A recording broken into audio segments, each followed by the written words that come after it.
Let's talk changing nappies. A lot of people worry about changing nappies, particularly if they've never changed one at all in their lives before, and it can be a pretty scary experience. I'm going to show you how to change a disposable nappy now.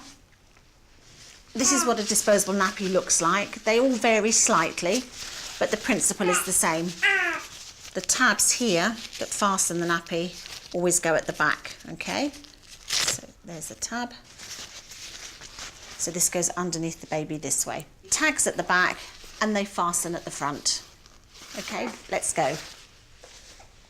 With a newborn baby, it's really important that you keep everything as simple as possible. So it's not a good idea to use wipes or anything like that in the first few weeks of life. Warm water and cotton wool are the best thing to use. It's really important to make sure that you do things properly and that a baby's properly cleaned. So with little girls, when you're changing a nappy, make sure that you use cotton wool and water and you wipe from the front to the back, and that's to prevent any infection from the back passage going towards the vaginal area. With little boys, it's really important to make sure that you get into all the little cracks and creases. So don't be worried about picking up their penis, moving it out of the way, lifting their testicles, to make sure that you get underneath and get everything clean. So it's important to make sure you have a look, that all of the areas are clean, particularly the creases in between their legs as well. And with girls and boys, make sure that you just get that little bit up at their back to make sure that nothing's crept out of the top of their nappy, because believe me, a little bit does go a long way. You don't really need to use nappy creams, particularly in the early days. Some people like to think about using a barrier cream to help prevent nappy rash. If you are using a barrier cream, make sure you use one that doesn't have any preservatives or additives in it and it's perfume free. Just a thin light layer is good enough to use. If you do decide to use wipes, it's a good idea to wait until after the first few weeks, because baby skin is very soft, it's very delicate, and you don't want to set up any allergies.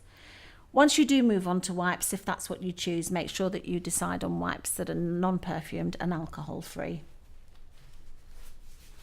The other thing to think about with little boys is that, well, all babies tend to want to pee when you take their nappies off because the fresh air hits them.